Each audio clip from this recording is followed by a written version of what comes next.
Tá começando mais um episódio de O Gestor, o seu podcast quando o assunto é gestão prática. Nós trazemos aqui os melhores gestores nacionais para uma conversa aprofundada sobre as melhores práticas de gestão para que você consiga traduzi-las para o seu negócio e, consequentemente, destravar todo o potencial de crescimento da sua empresa. Meu nome é Bruno Rigamonte. Eu sou Gabriel Feitosa, um entusiasta das boas práticas de gestão. E se você também curte falar sobre gestão, empreendedorismo, inovação, se inscreva nos nossos canais. Estamos no YouTube, no Spotify e também no Instagram. E vamos juntos compartilhar os cases de sucesso do empreendedorismo nacional. Queria agradecer aqui os nossos parceiros, né, Bruno, nessa jornada, Valor Investimentos, o Cicobi e também o Grupo Sim, que tem nos ajudado a distribuir cada vez mais as boas práticas de gestão para um público cada vez maior.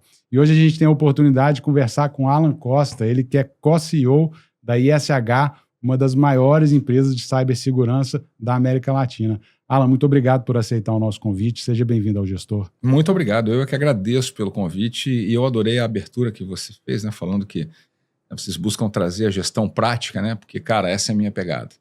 E aí eu já antecipo aqui, né? Cuidado com que pergunta que eu respondo. Essa moda de guru, com fórmula para isso, fórmula para aquilo, eu não acredito em nada disso. Eu acredito em trabalho prático, que dá certo e tal. Então é isso que a gente vai tentar Você está no lugar certo hoje aí. Está no lugar certo e a gente com a pessoa certa. Sem dúvida. E você tem uma jornada muito interessante de empreendedorismo à frente do Sebrae, agora também liderando uma das maiores empresas de cibersegurança. Eu já queria puxar um pouco o conceito de definição de cibersegurança, porque quando eu olho para o público, para as empresas de médio porte, do middle market, nem todas estão completamente cientes do que é ter uma estrutura de segurança da informação, né? Muitas vezes negligenciam isso. Então, eu queria que você contextualizasse claro. O que é cibersegurança. Na verdade, eu vou complementar a tua fala dizendo o seguinte, a maioria não está adequadamente protegida. E não só no ambiente de médias empresas. É incrível, é inacreditável o que a gente muitas vezes encontra em clientes nossos, que são tipicamente empresas de maior porte, em termos de falta de maturidade em cibersegurança. Então vamos começar pelo começo. O que é cibersegurança? Cibersegurança é a ciência, a gente fala que é arte, é ciência.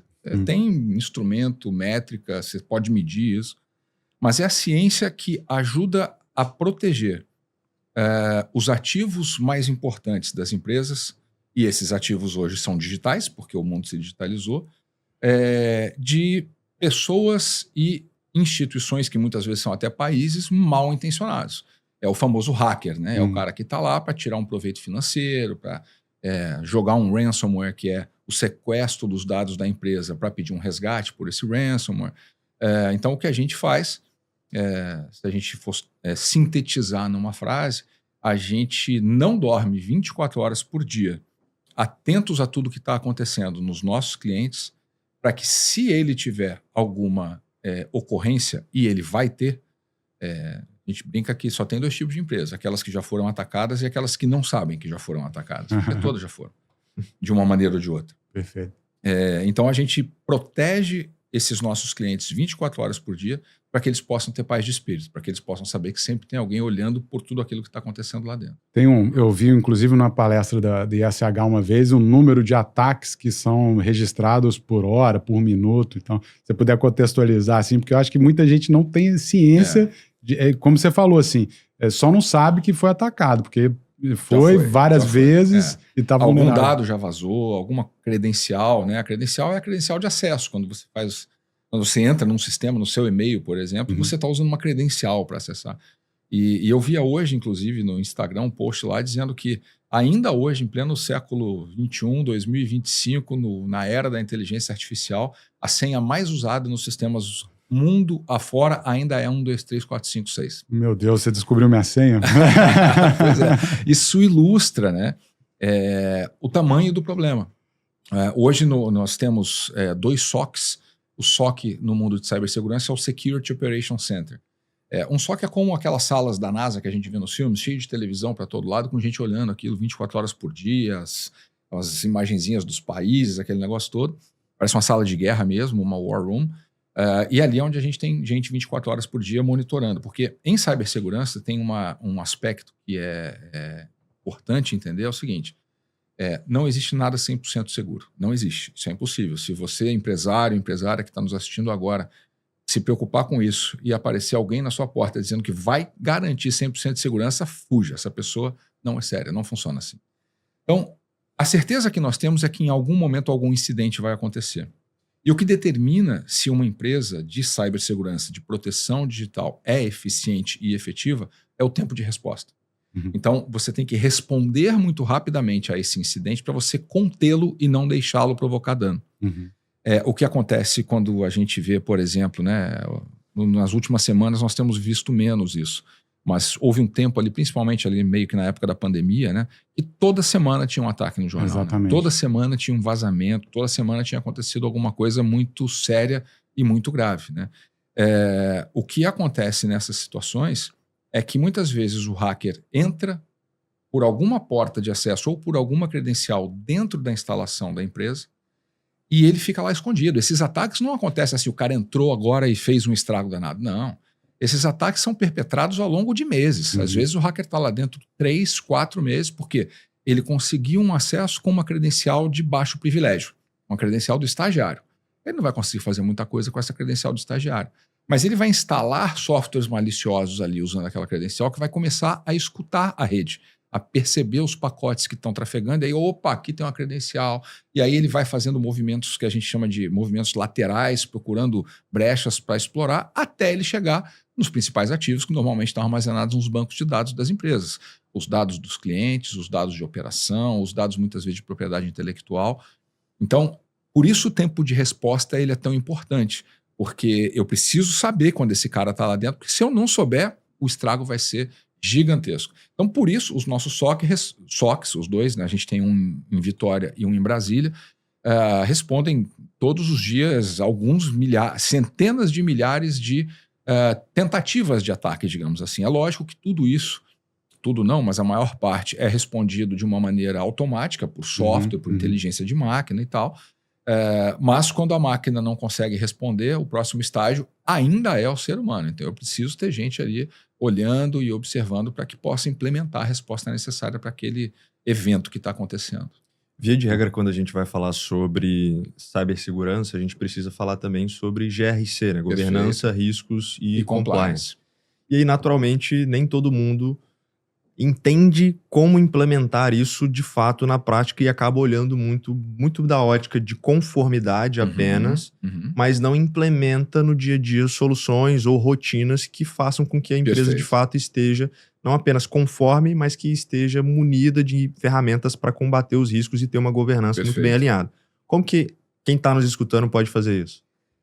O que acontece, na maioria das vezes, é que as empresas transformam o GRC num projeto. E projeto tem começo, meio e fim. Então, eu comecei um projeto de GRC, fiz o que tinha que fazer e o projeto terminou. Aí está o grande erro. GRC não é um projeto. O GRC tem que se incorporar ao DNA da empresa. Porque é algo que muda todos os dias. Então, uma das partes mais importantes de um processo de GRC é você mapear quais são os ativos que você tem, né? Fazer o famoso BIA, que a maioria das empresas não tem, que é o Business Impact Assessment, ou seja, é a avaliação do tipo de impacto que um ataque, uma perda de um dado, um vazamento pode ter dentro da empresa. A partir disso, eu identifico quais são os ativos a serem protegidos e, a partir da identificação, eu vou protegê-los da maneira que me traga a melhor relação risco-performance. Deixa eu explicar o que é isso. Até algum tempo atrás, o profissional de cibersegurança era visto como chato de plantão, né? Porque os caras, tem que trocar senha a cada não sei quanto tempo, fator de dupla autenticação, os caras não me deixam fazer nada e tal. Algumas dessas coisas são fundamentais, né? Eu falei agora há pouco da senha, 1, 2, 3, 4, 5, 6, por isso que a gente faz as pessoas tocarem as senhas.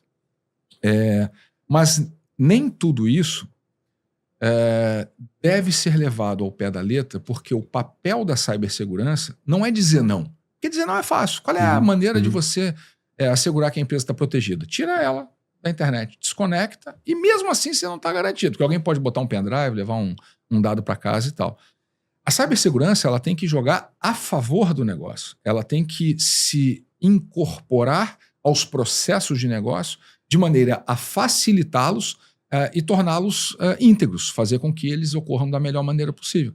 Então, uma vez que eu fiz a minha análise de risco, identifiquei os meus ativos, eu tenho que implementar soluções. Só que, por exemplo, em cibersegurança, e aí GRC é muito a parte de processo, mas essas coisas estão intrinsecamente conectadas, né? Em cibersegurança a gente tem um negócio chamado Zero Day Attack. O nome diz, ataque de dia zero. O que é um Zero Day Attack? Um Zero Day Attack é um ataque que um hacker perpetra em algum lugar, explorando uma vulnerabilidade de dia zero, o que significa que até aquele momento em que ele descobriu aquela vulnerabilidade, ninguém sabia que ela existia. Como é que você pode proteger algo que vai ser feito utilizando uma vulnerabilidade que você não sabe que existe? Então, por isso que eu digo que não é um projeto, é um processo, porque isso tem que ser constantemente monitorado, atualizado, novas tecnologias surgem, novos processos surgem, novas ameaças surgem, e na maioria das vezes o que acontece é que as empresas acham que quando, não, agora eu tenho GRC aqui, eu estou, como você disse, compliance. Cara, esse é o primeiro passinho do processo todo. Agora você está compliance, vamos trabalhar para assegurar que você continue compliance, que você continue protegido e que os seus ativos continuem seguros. E aí existe uma lógica, né, só para complementar um pouco nessa linha, né, que você tem uma ótica de regulação, você tem um outro aspecto também de infraestrutura e de determinados equipamentos, né, tanto numa ótica física, de proteção física, mas também de software ou de como que você pode criar essa ótica, né, de acessos via VPN ou de você ter firewalls, enfim, como é que quem está iniciando isso ou quem já tem uma estrutura pode ou validar se a estrutura que ela já tem funciona para minimamente se proteger, ou quem está iniciando do zero teria que olhar para falar, cara, preciso implementar essa infraestrutura para que eu possa entender se eu estou caminhando na direção certa. A gente costuma dizer que o empresário não precisa entender de cibersegurança, mas ele precisa confiar em alguém que entenda. Então, a primeira atitude que quem está nos assistindo agora precisa ter é ter consciência de que precisa contar com ajuda especializada. Né? Nós, que somos uma empresa de 800 colaboradores, 600 dos quais trabalham na área técnica, passamos as nossas vidas em torno disso e a gente não sabe da metade do que acontece, né, no mundo em termos de cibersegurança. Então, você imagina um empresário que está lá sozinho ou sozinha, muitas vezes com seus colaboradores, com o seu gestor de TI lá, meia dúzia de servidores e tal. Não dá para ele achar que ele consegue e que o profissional de TI dele sozinho consegue proteger aquilo. Então, muito importante contar com ajuda e ter a humildade de reconhecer que não sabe, para que possa aprender, para que possa o próprio empresário ir atrás de informações. E aí, assim, uma coisa que é muito legal dizer para quem está nos assistindo com essa pegada mais prática, né? Cibersegurança até alguns anos atrás também era um negócio muito complexo, né? Muito caro, muito difícil, exigia profissionais altamente especializados e tal. Hoje em dia, essa lógica de proteção para empresas de menor porte, ela mudou um pouquinho e ela vai mudar mais ainda. Por quê? Porque é uma questão de mercado. O mercado das grandes empresas está ficando saturado, porque tem vários players querendo tirar um pedaço desse mercado, aproveitar um pedaço desse mercado, porque é um mercado que cresce, é um mercado lucrativo. E, enquanto isso, as empresas de médio porte ficavam desassistidas, porque as soluções que servem para uma empresa de grande porte não servem para uma empresa de médio porte, a começar pelo custo. Né? E agora, vários players estão olhando para essa camada do meio, que é a maior camada, é o mercado de cauda longa. Né? Ele seguramente vai ser um mercado menos lucrativo, porque o empresário de médio porte não tem a capacidade de investimento no empresário de grande porte, mas ele não precisa ter. Vamos pensar o seguinte, imagine o nível de proteção que um banco precisa. Qualquer banco de qualquer tamanho. Agora imagina o nível de proteção que uma indústria que fabrica caneca precisa. Percebe que são coisas completamente diferentes? O banco, se for invadido, acaba o negócio dele. Sim. A caneca, se for invadida, de repente pode ficar 1, 2 dias ali fora do ar, até voltar um backup. Não é um negócio tão crítico para a vida do negócio. Isso se aplica em todas as esferas de empresas de todos os tamanhos, de todos os portes. A solução de segurança que funciona para você não necessariamente é a que funciona para você, não necessariamente é a que funciona para mim. A boa notícia é que hoje, como eu disse, tem players que estão entrando nesse mercado de médio porte, oferecendo soluções que são muito mais baratas, muito mais simples e que, vamos dizer que elas são boas o suficiente. Nossa, boas o suficiente parece meio estranho. Não, boas o suficiente é o seguinte, você não precisa ter a proteção do banco. Você só precisa ter algo que proteja minimamente os seus ativos e aquilo que é importante para você. Então, quer começar por algum lugar? A primeira coisa que você tem que fazer é arrumar o que a gente chama de MDR, que é o novo nome do antivírus. O pessoal que está nos assistindo seguramente já ouviu falar de antivírus, tem que ter um antivírus e tal. O antivírus evoluiu e hoje se chama de EDR, Endpoint Detection and Response. Detecção e resposta no endpoint, que é o seu computador, claro, o seu celular, tudo que está de alguma maneira conectado. O empresário que fizer isso, que colocar um EDR para funcionar, e se for um MEDR, tudo que tem M na frente em cibersegurança é de managed. Significa o seguinte, tem alguém monitorando aquilo. Uhum. Então, mas tanto o MEDR como o EDR sem o managed, ou seja, só o software que está protegendo, esse empresário está melhor que 90% das empresas. E aí o hacker tem uma lógica de menor esforço. Ele vai entrar onde é mais fácil. Então você não precisa ter o supra-sumo da proteção. Você precisa ter uma proteção que é a história da piada, né? Tem uma piada que diz o seguinte, os dois caras estavam andando lá na floresta, apareceu um leão. Aí um cara começou a amarrar o tênis de corrida que ele tinha, que ele calçou e tal. O cara falou, você tá louco? Você quer correr mais que o leão? Mas eu não preciso correr mais que o leão, eu só preciso correr mais que você. É a mesma lógica. Então, o empresário precisa desmistificar essa ideia de que é caro e complexo, até para que ele se abra para a possibilidade de conhecer aquilo que é possível de fazer, com coisas muitas vezes muito simples, num primeiro momento, como a instalação do antigo antivírus, que hoje, como eu disse, se chama EDR. Você citou os casos que ficaram comumente divulgados, né? Principalmente ali, acho que 24, 23. Isso. Mas eu tenho para mim que a notificação ou a mídia em cima disso tá, na verdade, é sub... Virou business as usual. Então, assim, ser atacado já é normal. Os ataques então continuam acontecendo, não mudou nada. Ao contrário, eles aumentaram, mas hoje já não é mais novidade. Então, e a mídia trabalha com novidade. E você citou o exemplo também da indústria produzindo a caneca, mas o fato é que se você tiver uma parada de uma indústria, por exemplo, né? Tá, dependendo do tamanho, claro. Do ArcelorMittal, por Aí exemplo, aí você está falando claro, de milhões, né? Por hora parado. Exatamente. E aí, numa outra vertente, olhando para o cara que é não um micro, né? Mas uma empresa do middle market ali, efetivamente, e o cara tem a visão assim, fala, cara, mas Alan, mas eu tenho aqui os meus arquivos, eles estão todos, por exemplo, no workspace do Google, então eu já estou completamente protegido aqui, porque o Google tem a proteção deles e tal, eu vou, né, confio muito no Google, ou o Microsoft 365 também, e tantos outros, né? Então, esse cara, ele tem a visão de que ele está plenamente protegido, né? Quais são as falhas que ele está cometendo nessa análise? Achar que está protegido. A começar por aí. A gente costuma dizer o seguinte, existe uma diferença muito grande entre a proteção da nuvem e a proteção na nuvem. O que eu quero dizer com isso? Isso acontece com uma frequência gigantesca.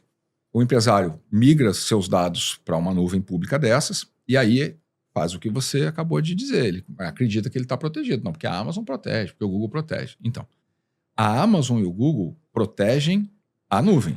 Uhum. Ou seja, eles vão assegurar que os servidores deles estão íntegros, que a infraestrutura deles está íntegra, vai estar disponível, que os SLAs vão ser cumpridos e que você não vai ter problema em usar aquilo que você contratou. Ou seja, ele protege, ele faz a proteção da nuvem dele. Agora, a proteção na nuvem é responsabilidade de quem vai para a nuvem. Então, um empresário que colocou todos os seus dados, sistemas, etc., na nuvem, ele não está protegido a não ser que ele tome iniciativas para se proteger. Uhum. O que está protegido é a infraestrutura dele. Isso ele pode confiar porque o Google, a Amazon, a Microsoft vão entregar isso. Agora, os sistemas dele que estão na nuvem precisam ser protegidos e é hoje o maior vetor de ataque. É por onde os hackers normalmente começam a buscar, porque existe essa crença de que ao ir para a nuvem as empresas estão protegidas. E ao contrário, elas são muito mais expostas, na verdade. E muitas vezes também a gente tem a questão do usuário que fatalmente ali, né? Eu não sei se o endpoint no final das contas está muito relacionado ao usuário. Sem dúvida. Mas que vai compartilhar uma senha ou que, enfim, vai deixar o login aberto do computador, mas que muitas vezes vai no clicar celular dele, às vezes é um celular pessoal que não tem a mesmo controle do que os equipamentos da empresa, ativos da empresa. Né? Vai clicar num link, etc., que vai, né, abrir as portas para terem invasões. Assim. Como que vocês também enxergam esse trabalho de conscientização dos usuários? Porque também na ponta não adianta você ter o sistema nenhum se você deixar o cadeado aberto. Não adianta. A gente sempre diz que tecnologia, aliás, cibersegurança, né, é uma tríade. É tecnologia, sim, mas é processo e é pessoas. E pessoas é o elo mais fraco dessa corrente. Porque, como você falou, pessoas muitas vezes não têm o comportamento seguro que se espera no mundo em que a gente vive. Uhum. Vou te dar um exemplo. Você que está nos assistindo agora, vou perguntar para você. Você tem antivírus ou EDR no seu microcomputador? Aposto que vocês têm. No seu Apple e tal. Deve ter algum tipo de proteção contra ameaças externas. Uhum. Legal. E você que está me assistindo, que provavelmente tem um antivírus no seu notebook, você tem um antivírus instalado no seu celular? Vocês têm? A maioria das vezes as pessoas dizem que não. Por quê? Porque, não, mas antivírus é um negócio para usar no computador, certo? E qual é o endpoint que você mais usa hoje? É o seu computador ou é o seu celular? Onde é que você manipula banco? Onde é que você manipula informações sensíveis, como o e-mail da empresa, etc, etc. Então, esse trabalho de conscientização é absolutamente fundamental e, de novo, não é um projeto. Agora nós vamos criar um projeto aqui de educação e conscientização em cibersegurança. Não é projeto, é processo. Isso tem que ser feito sempre. Retreinamentos periódicos, testes. Hoje você tem ferramentas, por exemplo, uma das principais portas de entrada do hacker é o que você disse, o cara recebe um e-mail ou uma mensagem e ele clica e aí, a partir dali, ele é invadido. A gente chama isso de phishing, né? Uhum. Então, é de pescar mesmo. O cara joga um monte de isca e vamos ver se alguém morde esse negócio. Essa é a maior porta de entrada hoje. Como é que você garantir você não pode, mas como é que você reduz a probabilidade de alguém clicar em alguma coisa que não deveria? Simples. Primeiro você educa, diz que não pode, e depois você testa. Então, as empresas hoje utilizam ferramentas para fazer simulações de phishing. Eu mando um e-mail para você que foi criado para você, e isso é uma coisa importante de se entender. Em cibersegurança, a gente fala de engenharia social. O que é engenharia social? É eu olhar as tuas redes sociais e entender qual time você torce, que hábitos você tem e tal. E quando eu te mandar um e-mail com um phishing, cara, vai ser um e-mail construído para você. Você vai olhar aquilo e vai ter certeza que aquilo foi escrito para você.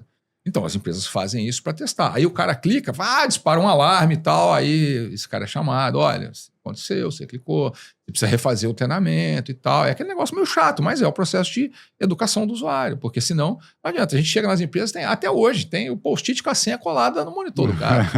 Aí não há tecnologia, não há processo que resista. Né? Aí, ao invés de confiar no acesso digital, ele tem que confiar no quem está na portaria, exatamente, né? A portaria tem que funcionar bem para não chegar no meu computador. Essa coisa aqui. De senha, por exemplo, tem que educar as pessoas com relação à senha. Quem está também nos ouvindo, né? Aí a gente conecta essa questão da proteção dos ativos das empresas com a questão da proteção dos nossos próprios ativos, do nosso celular, do nosso computador e tal. Então, tem muita gente que usa, não, mas eu tenho uma senha complexa aqui. Legal, e é uma para cada coisa que você acessa. Não, eu uso a mesma em tudo. Não ouça. Você pode até estar com uma senha que é uma senha difícil de ser adivinhada. Né? Hoje existe um negócio chamado força bruta. Né? Força bruta é o cara bota um software lá e fica testando todas as possibilidades de senha até ele encontrar alguma. E a gente está às vésperas do início da computação quântica, que vai mudar esse negócio todo. Então vai ficar pior ainda. Mas se você tem uma senha complexa e usa a mesma senha em todos os dispositivos, não vai adiantar, não vai funcionar. Por exemplo, eu tenho uma senha para cada coisa. Mas como é que você lembra de uma senha para cada coisa? Não, eu não lembro. Tem um gestor Primeiro, de senha. eu tenho um gestor de senha. Você tem um cofre de senha no celular que lembra das senhas para você. E, além disso, eu crio as minhas senhas, de modo que se eu tiver um problema no meu celular, eu não vou ter o problema de não lembrar da senha, porque eu vou lembrar da senha. Isso é como eu faço. Cada um tem que encontrar o caminho que funciona. O que eu faço? As minhas senhas são divididas sempre em duas partes. A primeira parte é sempre igual, mas é um igual bem complexo, com letra, número e tal. E a segunda parte, ela usa o mesmo algoritmo, porque eu troco letra por número e tal. Então, eu tenho um algoritmo que eu criei para mim. Então, por exemplo, vou contar só uma só. Cada vez que a palavra tem uma letra B, eu troco o B por 8. E aí eu tenho várias trocas dessas para tornar possível ter palavras como senha que não pareçam palavras. Então, a primeira parte da senha é um pedaço que é fixo, e a segunda parte da senha é alguma coisa ligada àquilo que eu estou acessando, usando esse algoritmo que eu criei para trocar essas letras por números. Então, as senhas, elas na verdade obedecem uma lógica, me facilita lembrar. A primeira parte sempre é fixa, mas a segunda parte sempre é diferente.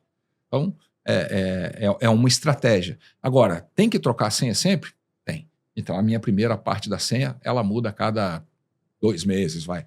E é muito, eu já devia mudar pelo menos todo mês. Meus sócios brigam comigo, né? Pô, você é CEO de uma empresa de cibersegurança e tal. Mas como eu não tenho muito dinheiro, também não tenho muito segredo, não tem tanto problema assim. Isso quer dizer que a probabilidade de alguém descobrir a sua senha é menor do que alguém que joga na Mega Sena ganhar o prêmio, né? Eu diria que é. Muito menor. Provavelmente é. Mas, porque é a forma de você se proteger. Né? Uma das coisas que eu vejo também atualmente, né, com o avanço da tecnologia e principalmente das integrações entre ferramentas, é o que, se a gente for fazer um paralelo, a gente tem, por exemplo, o Open Banking, você tem a comunicação entre diferentes bancos, que isso era uma coisa impensada há alguns anos atrás. E você tem o que eu gosto de pensar, que é o conceito de Open Everything. Então você passa a ter uma abertura para que todas as aplicações, de alguma forma, tenham alguma conexão via API, ou uma visualização via banco de dados, alguma coisa nesse sentido. Como que a gente pode olhar? Porque, via de regra, a gente está dando autorização para que haja acesso a absolutamente tudo, e se a gente não der aquele acesso, a gente não tem acesso à ferramenta que a gente está querendo utilizar. Então, a gente, via de regra, não lê muito ali o que está nas entrelinhas ali. Como é que a gente se programa em relação a esse tipo de situação? Quando você está dando um ok, né? Então, concorda aqui com esse negócio? Primeiro, ninguém lê esses troços, né? Porque é feito para não ler, né? Tem 30 páginas, um linguajar que é muito árido, um linguajar jurídico e tal. Então, ninguém lê esse troço. Quando você está dando esse tipo de permissão, você está trabalhando muito na borda das aplicações, né? Você está trabalhando ali no processo de conexão. E se você está dando essa permissão para uma empresa que é séria, para um Google da vida, para uma Microsoft da vida, para várias outras empresas que a gente sabe que tem uma reputação a zelar e tal, aquela segurança daquela conexão vai estar minimamente protegida. A gente não vê acontecer situação de roubo de dados ou algum problema de comprometimento da segurança da empresa, porque em algum momento ela se conectou via uma API com alguém. Desde que ela esteja protegida. Porque você conectou a API, beleza, o cara... Vamos imaginar, né? No pior cenário. Pô, naquele momento que você concedeu a conexão para a API, um hacker estava ali, ele conseguiu escutar, ele pegou aquele negócio e ele entrou por aquela porta. O ato seguinte, ele vai bater na porta fechada, porque a empresa está protegida, né? Porque essa conexão, ela é como... Imagine um castelo, né? Então, você tem o castelo ali, que na verdade esse castelo hoje não tem muito muro, né? Por causa da nuvem e tal. Mas você tem ali um perímetro de segurança. Quando você conecta numa API, é como se você estivesse tirando aqui uma ponte, uma mini ponte levadiça, e vai levar até algum lugar onde você vai conectar. Se vier correndo na contramão alguém que não devia vir, opa, aqui não, cara, a porta está trancada. Então a lógica é mais ou menos essa. Sim. Queria voltar, a gente vai empolgando com as temáticas, voltar o papo para a ISH. Você juntou ao time da ISH em 2019. Isso. E veio com a missão de pegar essa vertente de inovação. Perfeito. Né? E desde então, vocês também estão trabalhando o modelo de transição, né? O Rodrigo saiu da gestão e tal, você assumiu como co-CEO da operação. E a coisa começou a performar, né, de uma forma, inclusive, tendo resultados muito significativos em termos de faturamento, cliente, número de funcionários e tal. Como que você enxerga essa mudança? Porque é uma mudança que é difícil você ter ali o sócio fundador saindo da operação, indo, né, para a cadeira de presidente do conselho, a figura de chairman. Mas como é que vocês construíram esse momento e como que você olha para esses resultados que a ISH está obtendo agora como resultado dessa ação que vocês tomaram de melhorar a gestão ou profissionalizar a gestão ou, diria mais assim, mudar um pouco e centrar em outros desafios estratégicos? Legal. Como é que foi isso? Realmente é um desafio, né? Porque quando eu entrei na SH, lá se vão 5 anos para lá, a SH era uma empresa de 200 colaboradores, 150, tinha uma venda ano de 140 milhões e hoje no ano passado foram 560 milhões de bookings, como a gente chama as vendas, e hoje somos 800 funcionários, 800 colaboradores. Então, a pandemia foi uma oportunidade muito grande de crescimento, porque você vai se lembrar, os nossos ouvintes vão se lembrar, Todas as empresas tiveram que mandar as pessoas para home office e isso foi feito de improviso. E aí os hackers deitaram e rolaram. Isso foi uma oportunidade muito grande para as empresas de cibersegurança. Então, nós tivemos o oportunismo, pelo lado positivo, de aproveitar a oportunidade, de pegar essa onda, e aí a ISH cresceu vertiginosamente. E quando você passa por um processo como esse, é muito natural que coisas como, por exemplo, a organização dos processos, controle de custos, sejam coisas que sejam relegadas completamente a segundo plano. Porque você está preocupado em crescer, em sustentar o crescimento. E crescer é difícil, você tem que mobilizar a energia. Você quer vender, aí você está vendendo, precisa entregar. Para entregar, você precisa contratar gente. Teve tempos na ISH que a gente contratava 10 pessoas por dia para dar conta dos projetos. Loucura. Então, é um frenesi. E aí, ninguém vai se preocupar se o cara que precisa viajar de Vitória para São Paulo está comprando a passagem mais barata ou mais cara. Ninguém está preocupado se ele pode planejar essa viagem para pegar uma tarifa melhor. Ninguém está preocupado se aquele monte de computador que era comprado toda hora lá precisava ser daquela configuração ou podia ser menor. Ou seja, custo, ninguém está preocupado. E processo, então, cara, vamos atropelando e pau. Então, em algum momento, isso tem acontecido ao longo dos últimos 2 anos, a gente colocou um pouco o pé no freio, até isso, por exemplo, ano passado, a gente cresceu cerca de 12%. Se você pegar os anos anteriores, o nosso crescimento agregado era de cerca de 30% ao ano. Por que nós crescemos menos? Por 2 razões. Primeiro, pela Selic, pela situação do Brasil, né? Nós, na ISH, somos uma empresa de 4 sócios. Nós nunca tivemos investidor, nunca tivemos nenhum aporte financeiro na empresa. Então, o que sustenta a companhia é o capital do sócio. E para crescer, você precisa investir. Então, evidentemente, a gente cresce com dinheiro de banco. Só que essas dívidas foram contraídas com a Selic de 6,7. Hoje, essa Selic está 15. Então, eu preciso segurar o meu crescimento, porque para crescer eu preciso investir e preciso colocar a casa em ordem. E esse movimento, o segundo fator foi esse olhar para dentro, para olhar para os processos, otimizar processo, ganhar eficiência, cortar aquilo que podia ser cortado, incutir na cabeça das pessoas a mentalidade de que custo é igual unha, tem que cortar todo dia, porque é cultura. Né? Você controlar custo numa empresa é cultura. As pessoas têm que ter a cultura de se habituar a olhar para tudo, porque em todos os cantos, numa empresa de R$500 bilhão de venda, você tem uma oportunidade de cortar alguma coisa. Então você corta 1 aqui, 2 ali, 3 ali, 4 ali, daqui a pouco você conseguiu cortar 3% do seu custo, o que é um negócio enorme numa empresa de R$500 bilhão de faturamento. Então a gente fez esse movimento ao mesmo tempo em que tentamos não reduzir o investimento em inovação, porque empresa que não inova hoje... Ainda mais na área de cibersegurança. É impossível. E fruto desse movimento veio o Safe Labs. Né? E o Safe Labs começou como uma iniciativa de inovação dentro da ISH antes de eu chegar na ISH, que era o ISH Labs. Quando eu fui convidado pelo Rodrigo para vir para a ISH, uma das minhas missões era expandir essa área de inovação e desenvolver produtos próprios. E dessa iniciativa nasce o Safe Labs, que agora, algumas semanas atrás, a gente abriu o CNPJ efetivamente do Safe Labs, ou seja, ele agora tem vida própria e a gente está fazendo um processo de spin-off para que ele possa caminhar sozinho com 3 produtos que ele já tem. Hoje ele já tem receita de 20 milhões ao ano aí, e era um negócio que não existia há 3, 4 anos atrás. Né? E aí, conectando com a segunda parte da tua pergunta, né, a questão do Rodrigo e da transição, uma grande parte disso, é claro, é fruto da visão e da sabedoria do Rodrigo. Esse movimento de transição ele é muito difícil. Né?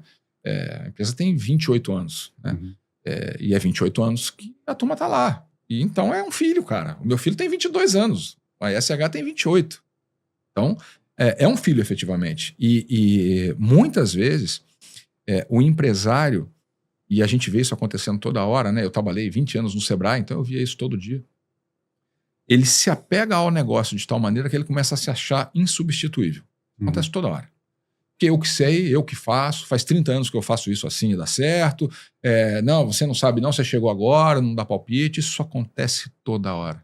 E o Rodrigo teve a sabedoria de olhar para o negócio e, mais do que perceber, enxergar, porque é óbvio que é assim, ele, para que a empresa tivesse perenidade, você precisava preparar a sucessão, você precisava preparar um movimento para que a empresa se profissionalizasse de maneira total. E foi isso que ele fez. Então ele sai, vai para o conselho, Na época que o Rodrigo era o CEO, o Armstrong era o vice-presidente de vendas, eu era o vice-presidente de operações. Então, ele criou a figura de co-CEOs e deixou eu e o Armstrong dividindo a gestão. O que foi uma sacada muito inteligente até, porque algumas empresas que utilizam esse modelo de co-CEOs, elas dizem o seguinte, para esse modelo dar certo, tem que haver complementariedade no perfil dos dois CEOs que estão dividindo o poder, digamos assim. Uhum. E no caso da SH, o meu perfil do Armstrong são muito complementares. Né? Armstrong é um cara de muita energia, como todo profissional que vem da área comercial, né? Ele está muito focado em fazer follow-up, em assegurar que as coisas aconteçam. Eu sou um cara que normalmente tem uma visão um pouco mais abrangente. Né? Armstrong é o cara do detalhe, eu sou o cara do macro. E assim sucessivamente eu podia ficar aqui 2 horas relatando aqui complementariedades que nós temos. Então, nós também nos conhecemos há muito tempo, sabemos as particularidades um do outro. Então tem funcionado de uma maneira muito bacana. Até porque, isso é muito legal também, o Rodrigo é meio que uma lenda, né, cara? Não só na SH, porque ele é o fundador e está lá há 28 anos, mas no mercado de cibersegurança em geral. Então o papel dele continua sendo fundamental. A gente brinca que o Rodrigo é o chairman mais executivo que já se viu. Porque, claro que ele está lá, vira e mexe ele está lá querendo saber, não só no conselho, claro, onde a gente tem um momento formal uma vez por mês, mas ele está lá o tempo todo querendo saber como é que ele pode ajudar, o que ele pode fazer, se tem alguma coisa, algum problema que está sendo enfrentado e tal. Então isso acaba criando um mix que é muito interessante, tem funcionado bem. Bem legal. Essa questão de a gente conseguir, enquanto empreendedor, fazer uma sucessão, acho que é as principais chancelas, de fato, ali de sucesso do negócio, né? Que você consegue garantir exatamente essa perenidade. Mas não basta você fazer esse movimento da camada executiva, da diretoria para o conselho, mas você precisa também fazer para as outras camadas. Sem dúvida, sem dúvida. Como que vocês têm olhado exatamente numa empresa de quase 30 anos, a capacidade de se renovar, de oxigenar e, consequentemente, que haja, ao mesmo tempo dessa renovação, uma perpetuidade da cultura e essa capacidade de manter a inovação, já que está se falando muito de tecnologia e, obviamente, é necessário ter isso no sangue. A gente tem instrumentos criados para facilitar isso, né? Por exemplo, a gente tem um programa de líderes criados que investe na formação de lideranças dentro da companhia. Nós temos um programa de talentos que procura identificar os talentos de alto potencial e ano passado, eu encomendei a todos os gestores, e isso acabou entrando como parte até da remuneração variável. Cada gestor tem que saber declaradamente quem são os seus 2 possíveis sucessores dentro da equipe. Né? Isso Pipeline de liderança. Exatamente, pipeline de liderança. Isso gera um movimento na empresa que as pessoas percebem que, puxa vida, temos oportunidades aqui. Isso é muito saudável, né? Porque eu sempre digo isso, né? As pessoas não trabalham com empresas. Por trás de todo CNPJ tem um monte de CPF. E as pessoas não deixam as empresas porque não gostam das empresas. As pessoas deixam as empresas, os talentos deixam as empresas porque não gostam dos seus líderes. Porque olha para cima e diz, eu não quero ser igual a esse cara, dane-se, eu vou procurar minha turma, eu vou fazer outra coisa. Então é muito importante que a gente tenha esse pipeline para que quem está ali no segundo nível possa olhar para o Rodrigo e hoje para mim e para o Armstrong, e a gente aí tem que se comportar de acordo também, né? Porque senão não dá para ser exemplo. Dá para ficar batendo na mesa, né? Vou mandar todo mundo embora. Isso é uma estupidez, não dá para ser assim. Mas as pessoas têm que olhar para quem está acima e dizer, eu me espelho nesse cara, eu quero trabalhar para esse cara ou para essa mulher, para essa moça, porque eu vejo valores, competências e eu vou aprender muito. E isso tem que ir. E aí você tocou na cultura, a cultura tem que espalhar isso para toda a casa. Essas oportunidades têm que ser diluídas, né, ao longo da companhia para que possa chegar em todos os níveis. Né? Então, assim que a gente tem feito. Programa de liderança, programa de sucessão, pipeline de liderança para assegurar que esse movimento de renovação possa acontecer. De certa forma, na trajetória que a gente está falando do incremento de gestão, da criação de processos, da implantação da governança, não deixa de ser um by the book sobre como também fazer eventualmente um IPO. Com toda certeza. Ou trazer também com toda certeza. Um investimento nesse momento que a dívida está muito cara, né? Como que vocês olham também para essa oportunidade de trazer um investidor pesado e, cara, colocar, não ser só a maior da América Latina, mas ser a maior do mundo, por exemplo? Como é que vocês estão olhando para isso? A gente, em 2021, nós nos estruturamos para fazer o IPO da companhia. E chegamos fizemos o roadshow todo, porque o IPO tem algumas etapas, né? Então, primeiro você tem que estruturar a governança, conselho, auditorias, Big Four, trimestrais, etc, etc, etc. Nós passamos por todos esses processos. Fizemos o filing do tornar a ISH pública na B3. Fizemos o roadshow com os fundos. Falamos com mais de 200 fundos no Brasil, no exterior. E nós íamos fazer a abertura de capital em outubro de 2021. Se você se lembrar, outubro de 2021 foi quando fechou a janela. Nós íamos sair na mesma janela do Madeiro, a Lupo ia sair nessa mesma janela, e ninguém saiu, e desde então que não tem IPO. É a maior seca de IPOs da história do país. Né? Mas, embora esse investimento, e é um investimento importante monetariamente falando, embora esse investimento não tivesse tido o êxito que se esperava, que era fazer o IPO, ele trouxe muitas coisas positivas. Primeiro, a empresa hoje se comporta quase como uma empresa pública. Com um site de relação de investidor, relação com investidores, né, que no caso não temos, mas relação com o mercado, com auditoria trimestral, com tudo que precisa ser feito para que no momento em que o mercado abrir, a gente possa estar pronto para, se for interessante para a companhia, tentar fazer um IPO. E outra coisa positiva foi que ao longo desse processo de roadshow, onde nós conversamos com esses mais de 200 fundos, nós entramos no radar desses fundos. Então, toda hora a gente está conversando com alguém. Toda hora alguém bate na porta, quer saber e tal. Então, eu te diria o seguinte, que no futuro próximo eu não tenho nenhuma dúvida que esse movimento vai acontecer, porque ele tem que acontecer. Ele é importante para a sobrevivência da ESH e para consolidar a ESH como a plataforma de consolidação do mercado de cibersegurança no Brasil. O mercado é muito disseminado, né? Ele é muito fragmentado. E aí é um movimento natural em todos os setores, quando você observa o desenvolvimento dos maiores setores da economia, assim começa, um monte de gente se espalha, aí vai concentrando, sobram 2 ou 3 lá na frente. E a gente acredita que isso vai acontecer no setor de cibersegurança, e nós estamos muito bem posicionados, por sermos a maior do Brasil, para sermos um dos consolidadores, mas para isso precisa de dinheiro para investir. E com o Selic a 15, nós temos que admitir alguns sócios para nos ajudar nesse processo. Enquanto isso não acontece, né, olhando uma ótica ou de IPO, uma oferta pública aí de ações, ou numa ótica de um fundo de private equity, também aí fazendo aquisição via equity, ou eventualmente, como você citou, via dívida, né, o crescimento via dívida, mas que ótica a gente olharia private equity ou IPO. Isso. A gente está olhando uma ótica de algum investidor, quer seja pulverizado com investidores individuais ou institucionais, ou um fundo. Mas numa outra ótica, de um M&A, na ótica de vocês adquirirem, né, projetos assim como o Safe Labs, mas empresas que têm aí soluções inovadoras que vocês acreditam que fariam parte de uma estratégia de crescimento ou até mesmo de proteção em relação à complementaridade no mercado de vocês. Como que vocês olham para isso? Nós temos esse mercado todo mapeado, justamente com essa intenção, de mapear possíveis alvos para o momento em que dispusermos de recursos para poder fazer esse investimento. Sempre tem uma possibilidade de você fazer esse movimento via troca de ações. Então, você compra a empresa mediante troca de ações, os sócios da empresa que você está comprando acabam virando sócios da empresa que está comprando, que está efetivando a operação, mas sempre tem que ter algum dinheiro envolvido. É muito raro você conseguir fazer isso 100% com troca de ações. E, de novo, Selic a 15, nós temos que investir no negócio para continuar girando e para mantê-lo operando do tamanho que ele está, com eficiência agora, né? Então, isso foi um movimento que as startups todas fizeram, né? Mas até o ano retrasado a gente ainda queimava a caixa, porque tinha que sustentar o crescimento acelerado. Ano passado nós passamos a gerar a caixa, né? Então aí você reduz o crescimento para você focar em eficiência. E isso tem sido muito positivo para conseguir fazer com que essa transformação da empresa bagunçada, desorganizada, endividada, possa gerar uma empresa organizada, com bons processos, com boas práticas, com um custo sob controle e com uma dívida que seja pagável pelos sócios, né? Porque, é o que eu falei no começo, por isso que eu falei, você pode invadir meu celular porque dinheiro não tem, né? O dinheiro está todo lá na empresa, não sobra. Mas é um processo meio que natural, né? Porque muitas empresas acabam crescendo, e a gente imagina que isso também vai acontecer, de maneira inorgânica, via aquisições. Então, o movimento de admissão de um fundo, de um sócio investidor, seria...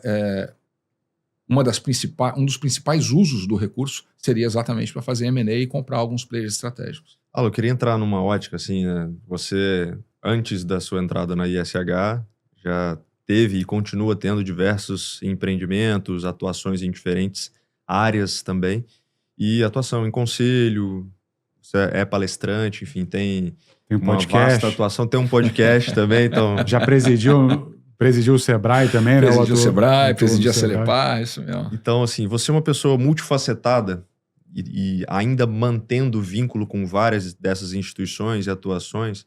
Como que você observa esse movimento da sua carreira e dessa atuação e conseguindo performar em alto nível em todas essas esferas? E como que você conecta isso com a sua visão de futuro, nos seus negócios Legal. e também na sua atuação profissional? Performar em todas as esferas, para aquelas que a gente não performa, a gente não conta, né? Nenhuma história só de sucesso. Essa não está no livro. Nenhuma história só de sucesso, é claro. Então, eu acho que assim, né? Eu realmente, sem nenhuma falsa modéstia, eu acredito que a minha carreira é um case bacana, assim, para quem gosta de empreendedorismo. Porque ela circulou por vários movimentos, né? Então, ela começa lá quando eu saio da faculdade aos 20 anos e vou trabalhar no Sebrae. E aí eu faço uma carreira de 20 anos no Sebrae, dos 20 aos 40, onde eu chego a diretor superintendente e fico quase 7 anos como diretor superintendente. E por que eu fiquei 20 anos no Sebrae? Porque esse era o modelo da minha geração. Eu tenho 52, quase 53 anos. Eu cresci com meu pai me dizendo e eu venho de família bastante humilde, sou a primeira pessoa da minha família com curso superior, tive que fazer faculdade pública, saindo de escola pública, enfim, com todas as dificuldades que muita gente também enfrenta. Isso aí não é credencial para nada. Mas eu cresci com meu pai me dizendo que o sonho de consumo que eu devia ter era ser funcionário do Banco do Brasil. Porque eu faria um concurso, eu ia receber um salário que ele, coitado, jamais me imaginou receber. Isso me permitiria ter estabilidade, que era o que essa geração buscava, a estabilidade. Então as pessoas entravam numa empresa para morrer na empresa. Arrumou um emprego, vai fazer carreira lá e tal. E esse era o modelo. Só que quando eu cheguei aos 40 anos, eu comecei a fazer uma reavaliação da minha carreira, da minha vida, do que eu tinha feito e tal. E eu comecei a enxergar o seguinte, cara, se eu ficar aqui, eu vou me aposentar nesse negócio. Tem um monte de coisa para descobrir aí fora. Aí, lógico, isso se conecta com o meu perfil, que é um perfil inquieto, é um perfil... Eu tenho uma filha de 8 anos, a Mariana. E a Mariana é uma coisa impressionante, ela não desliga o cérebro. Ela parece que o cérebro dela funciona o tempo todo acelerado, ela tem que estar sempre fazendo alguma coisa, ela tem que estar sempre olhando alguma coisa, consumindo alguma coisa de conteúdo. Ela assim, o cérebro parece que não para. Da onde vem? Estava falando sobre isso com a minha esposa hoje. Ela falou, mas a Mariana é igual você. Você não para, você tem que estar sempre consumindo alguma coisa, você nunca está quieto e tal. Então isso tem muito a ver com o meu perfil. Aí eu saio... Desculpa, a minha esposa fala assim comigo assim, é difícil lidar com uma mini versão de você mesmo, né? Exatamente isso. E aí eu saio do Sebrae, peço demissão. Uma coisa inédita, nunca na história do Sebrae, um diretor superintendente com 3 anos de mandato para cumprir tinha pedido demissão. Acharam que eu estava ficando louco. Inclusive meu pai, que estava vivo ainda à época. Meu pai não entendeu como assim, você vai... Não, pai, mas é que eu arrumei um emprego melhor, vou ganhar mais. Ainda bem, agora fiquei tranquilo e tal.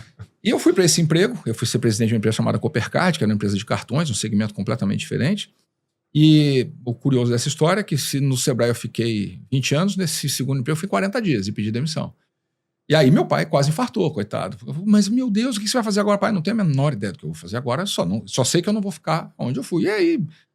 isso aconteceu por várias razões. Uma delas é que, por exemplo, né, eu não sabia a importância que ter um propósito tinha para mim.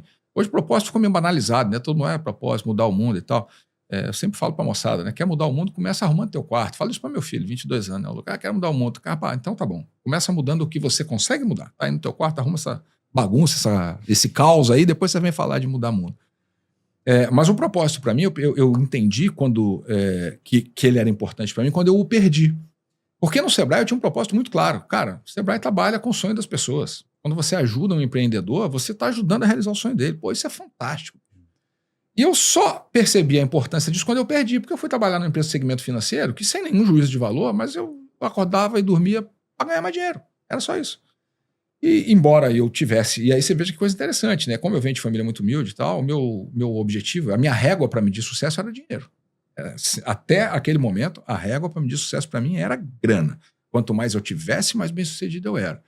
E aí eu chego onde eu imaginei, presidente de uma empresa, segmento financeiro, que é onde tem mais dinheiro circulando, com puta salário, condições bacanas, participação de resultado, stock option e o cacete. Eu me vejo num momento que eu estava mais infeliz na minha vida. Aí eu digo, não, isso aqui não é para mim. E, cara, não é fácil fazer isso. Não é fácil. Porque, de novo, né, os valores que eu trouxe do meu pai, né? nunca pode dever nada para ninguém, tem que viver de acordo com os seus meios. Até os 40 anos não teve um mês da minha vida em que eu tenha gasto mais do que eu ganhava. Não teve, porque eu aprendi assim. E aí eu me vejo, lógico, que eu tinha 20 anos de Sebrae, eu tinha uma reserva financeira que me garantia algum conforto por algum tempo, a preocupação não era essa. Mas quando eu comecei a ver dinheiro saindo, sem dinheiro entrando, rapaz, isso me colocou em parafuso. Não, meu Deus do céu, o que eu vou fazer e tal? E aí eu saio desesperado no mercado, querendo ser empreendedor. Aí começa a minha história com empreendedorismo, aos 40 anos, 41 anos.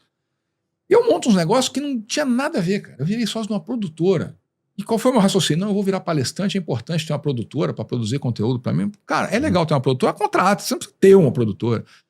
Montei uma agência de palestrante, fiz uns negócios que não, sem pé nem cabeça. Então, como eu brinquei, né, nem sempre as histórias são só de sucesso.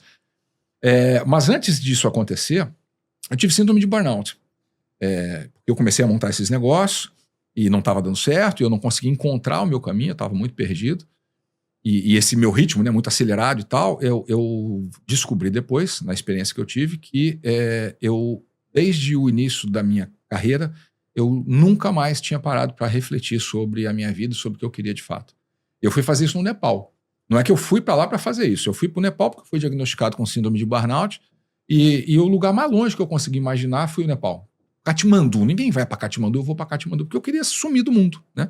Se eu tivesse tendências suicidas, eu, cara, teria pensado nisso, com toda certeza, porque eu estava num momento muito ruim. Então, felizmente, em vez de ir para um lado muito terrível, que muitas pessoas acabam sendo acometidas por isso, depressão e tal, eu fui me isolar do mundo e tentar entrar em contato comigo mesmo. E aí, olha só, né? Não foi planejado, mas eu chego lá, descobri que tinha um monastério budista. O maior monastério budista da Ásia fica em Katmandu, monastério de Copan. Eu falei, rapaz, juntou a fome com a vontade de comer. Aí fiz um curso de budismo lá, fui bater na porta do monastério, pode ficar aí? Pode e tal. Fiquei lá 10 dias com os monges e foi uma experiência fantástica. Nessa experiência, por exemplo, eu escrevi o meu obituário. Morreu Alan Costa hoje, 12 de maio de 2072. Eu imaginei que eu vou morrer com 100 anos. Aí você começa a escrever a história do nascimento até os 40, até aquele momento era só transcrever o que eu já vivi. Agora, dos 40 até os 100 eu tive que escrever a minha vida. Rapaz, isso é um exercício que gera uma catarse. Porque você começa a escrever, daqui a pouco você para, volta, começa a ler e fala, nem a pau, Juvenal, não é isso aqui que eu quero para minha vida. Você risca tudo e sai, enfim. E aí eu aprendi a reconhecer a importância do propósito e tal, a importância de legado, né? Eu tenho, para mim, né? Por que eu continuo fazendo palestra? Eu falo pra caramba, né? Esse episódio vai ter 3 horas aí daqui a pouco. Mas por que eu continuo fazendo palestra? Porque a forma que eu escolhi de criar legado é a seguinte. Disseminação. Cada vez que eu tocar a vida de alguém, por algo que eu falei, por alguma ideia que eu compartilhei, e isso mudar alguma coisa na vida da pessoa, naquele dia eu terei compartilhado, eu terei criado um pedacinho do meu legado. Então eu pego uma plateia de 1000 pessoas. Se, cara, 2 ali aproveitarem alguma coisa, naquela noite eu terei construído mais um pedacinho do meu legado. E aí eu volto do Nepal, aí você palestrante, aí tudo decola. Aí eu viro palestrante. Eu cheguei a 2018 com 119 palestras feitas em um ano, ou seja, nós estávamos lá em 2014, então em 5 anos de carreira como palestrante, cara, eu não tinha agenda, era uma loucura. Eu viro investidor anjo, eu crio a Curitiba Angels lá em Curitiba, né? Eu moro em Curitiba até hoje, vivo lá. Vivo não, né? Eu pago IPTU lá, né? Eu vivo em hotel e aeroporto. Mas eu crio a Curitiba Angels, eu começo a investir em startups, 10, 12, 14 startups, perco algumas, ganho dinheiro com outras. Eu fundo o AAA, que foi uma iniciativa que eu fundei junto com o Ricardo Amorim, que é um economista que todo mundo conhece. Perfeito. Foi uma plataforma de conteúdo sobre inovação, depois ele evoluiu para uma empresa de consultoria que nós vendemos no ano passado, fizemos a saída do AAA. Aí, quando eu chego nesse momento de 120 palestras, eu faço um outro movimento radical, que eu falei, não é isso que eu quero para minha vida mais. Por quê? Porque eu estava vivendo em hotel e aeroporto muito mais do que eu vivo hoje. Hoje é controlado, eu passo 2, 3 dias por semana fora de casa, tem semana que eu não preciso viajar. Até porque hoje o home office é muito mais disseminado. Mas na época eu vivia em hotel e aeroporto. E o meu primeiro filho, o Luca, que hoje tem 22 anos, eu perdi muitas coisas com ele. Porque era um momento da minha vida. Era um momento de investir. Por exemplo, ele nasceu em julho de 2002. Em setembro de 2002 eu fui para a Inglaterra fazer meu segundo mestrado. Eu me arrependo dessa escolha em absoluto. Foi isso que me permitiu chegar onde eu cheguei. Mas eu não queria repetir isso com Mariana, porque eu estava num outro momento de vida. Aí eu digo, não quero mais esse negócio de fazer 120 palestras por ano. Eu quero fazer 20. Mas e aí vai pagar as contas como? Porque se fizer só 20 não vai fechar a conta. Aí nesse momento aparece o Ratinho Júnior, que se elege governador do estado, e alguém falou para ele lá que é o seguinte, cara, você quer fazer do Paraná estado inovador? O cara que mais entende inovação aqui no Paraná é um tal de Alan Costa. Aí ele manda me chamar para conversar, eu vou lá, eu quero transformar a Celepar no motor de inovação do estado. Eu falei, beleza, conte comigo. E eu fui ser presidente da Celepar. E aí, seguinte, o Rodrigo me convida, eu volto a ser empreendedor em tempo integral, compro um pedaço da SH, né? E aí venho me dedicar nesses últimos 5 anos aí, predominantemente à SH. Uma última iniciativa agora, eu virei presidente do conselho de uma marca de moto que está vindo para o Brasil agora. Quando esse episódio for para o ar, essa marca já vai estar lançada, porque ela vai ser lançada no final do mês. É a Moto Morini, uma marca de quase um século de tradição na Itália, e está vindo para o Brasil agora. Hoje, inclusive, no dia que nós estamos gravando esse episódio, saiu da linha de produção a primeira moto, e eu sou lá, presidente do conselho dessa iniciativa também. Aí eu estou juntando o prazer de fazer uma das coisas que eu mais gosto na vida, que é motociclismo. Eu viajo de moto todo ano, vou para algum lugar diferente, com trabalho, o que é o sonho de todo mundo, né? Agora só falta ser sócio de uma vinícola. Moto, vinícola, com a minha família eu não preciso de mais nada. Olha, acho que, cara, assim, sensacional o papo. Tem alguns pontos que você tocou que eu acho que é também, assim, falando um pouquinho de propósito, né? De certa forma, nosso propósito aqui com o podcast, né? Falando de gestão, é um pouco de mudar aquela cultura que talvez seu pai e os nossos pais trouxeram um pouco de, né? Vai fazer uma carreira no Banco do Brasil, etc. Porque a gente falando de gestão, mostrando esses cases, né? Desmistificando um pouco a gestão, isso vai oportunizar muita gente também de tirar aquele sonho ali do projeto, né? Então isso alinha muito com o nosso propósito também. E aí a parceria, você falou da parceria com a produtora, a gente tem uma parceria aqui, o pessoal da Ferva aqui, o Evandro Lemos que está aqui nos acompanhando, que também, cara, junto com hoje o Grupo Sim, nos ajuda justamente a amplificar, né, reverberar melhor essas questões sobre gestão. E aí, assim, para fechar, realmente o nosso tempo tá estourado, mas você nessa vertente de inovação, enquanto investidor, conselheiro, à frente da maior casa que lidera o empreendedorismo nacional, o que você diria para quem quer colocar esse projeto em prática, quem quer tirar a ideia do papel, como começar um empreendimento, né, e como fazer, ter ali uma dinâmica para colocar seu sonho em jogo, né? Primeiro, eu diria o seguinte, não existe um momento ideal. Eu estou esperando o momento certo. Não vai chegar nunca. Sempre vai ter alguma coisa te impedindo. Então, você tem que tirar isso da frente. Né? Para com essa bobeira de acreditar que tem um momento ideal. Não tem, nunca vai acontecer. Quando as pessoas me perguntam, você tem alguma coisa que você gostaria de ter feito diferente? Eu tenho. Eu gostaria de ter começado a empreender antes. Eu comecei a empreender aos 41 anos. Eu brinco que quando o Rodrigo fundou a SH, lá se vão quase 30 anos, né? Nós nos conhecíamos do Sebrae e eu continuei no Sebrae fazendo 20 anos de carreira e ele fundou a SH. Então, eu costumo brincar que o Rodrigo, eu consigo medir o quão mais inteligente do que eu, o Rodrigo é. Consigo medir com precisão. Sabe por quê? Ele tem 52% das ações da SH, eu só tenho 10%. Ele é 42% mais inteligente que eu. Não, por quê? Porque ele se atirou no empreendedorismo muito antes. E correu os riscos, pagou o preço e colheu os frutos. Perfeito. Poder dos juros compostos. Exatamente, poder dos juros compostos.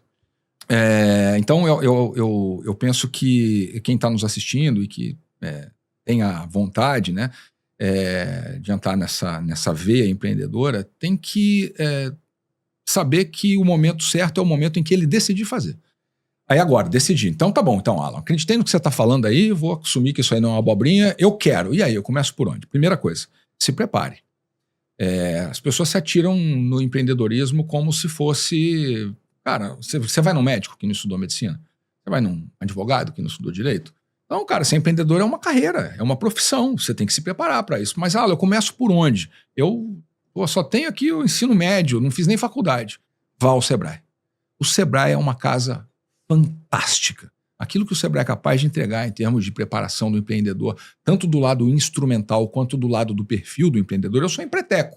Empretec é um programa que o Sebrae tem para formar empreendedores. Eu fiz Empretec quando saí do Sebrae, porque eu entendi que eu precisava me preparar para ser empreendedor.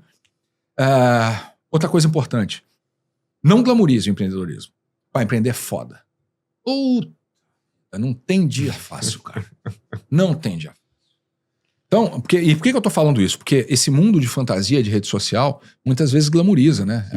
Champanhe, carrão, relojão. A turma adora postar um relógio, postar no jatinho. Cara, isso é uma babaquice sem tamanho. Isso não é o mundo empreendedor. O mundo empreendedor é um mundo de ralação, é um mundo de dedicação. Eu quero ser empreendedor porque eu vou ganhar mais. Esquece, vai ser empregado. E você vai ganhar mais no começo sendo empregado que empreendedor. Empreendedor você vai pagar para trabalhar por um tempo. Agora, do outro lado, não existe realização maior do que você conseguir botar um empreendimento de pé e ver o fruto do teu trabalho voltando para você mesmo. E quando você começa a gerar emprego, então, cara, uma das coisas que me deixa mais feliz é saber que todos os meses 800 famílias estão comendo, vivendo, morando, se divertindo, estudando, porque o Rodrigo e os sócios, e hoje eu ajudando, porque nós criamos um negócio que possibilita isso. Isso é fantástico, né? Eu acho que é meio que por aí, né? Não tem fórmula pronta, não acredite em fórmula, a fórmula disso e daquilo. Se não tem fórmula, né? E cerque-se de boas pessoas. Eu acho que eu sempre digo que ninguém faz nada sozinho. Essa é a minha tônica, sempre foi em todos os lugares onde eu trabalhei. Meu time na SH sabe disso. Eu trabalho para dar a eles as melhores condições para que eles possam fazer o que precisa ser feito. Porque eu sozinho não sou capaz de fazer absolutamente nada. Então, cerque-se de boas pessoas. Vocês têm uma virtude que eu modestamente acho que tem, é de estar sempre cercado de gente muito melhor do que eu. Isso torna tudo muito mais fácil. Alan, fantástico, cara. Queria te agradecer. A gente certamente buscou isso aí, que a gente está cercado de boas pessoas, assim como você. Então, cara, novamente, muito obrigado aí por aceitar o convite, por compartilhar sua história, todos esses aprendizados. Tenho certeza que quem está nos assistindo vai ter bons insights e quem quer tirar o projeto do papel vai ter aí também um caminho das pedras. Bacana. É um prazer estar aqui, é muito legal. Eu peço desculpa, né? Porque eu falo pra caramba, esse troço vai durar o dobro do que normal. Bom demais. Mas espero que tenha sido produtivo aí. Baita aprendizado, e essa SH dá um orgulho capixaba, orgulho nacional, mais sucesso ainda para vocês, que a gente conte essa história cada vez de uma forma mais empolgante, com melhores resultados. Tá? Muito obrigado, Alan. E assim seja, eu que agradeço. Bom, e você que chegou até aqui, se você ainda não é inscrito no nosso canal, queria te convidar para fazer isso agora. Ativa também as notificações para você receber todos os próximos episódios. A gente tem preparado vários episódios com convidados de peso para que você possa traduzir realmente as boas práticas de gestão para o seu negócio. E também, se você está nos escutando nas plataformas de áudio, dê também 5 estrelas. Isso faz com que a gente alcance cada vez mais pessoas. E compartilha também esse episódio com alguma pessoa que talvez queira tirar o projeto, né, empreender, tirar o projeto do papel. Tenho certeza que isso vai fazer a diferença na jornada empreendedora dessa pessoa também. Queria agradecer também a Valor Investimentos, nossa parceira aqui no projeto, em conjunto com o Cicobi e o Grupo Sim. E a gente vai ficando por aqui. Um abraço, valeu e até a próxima.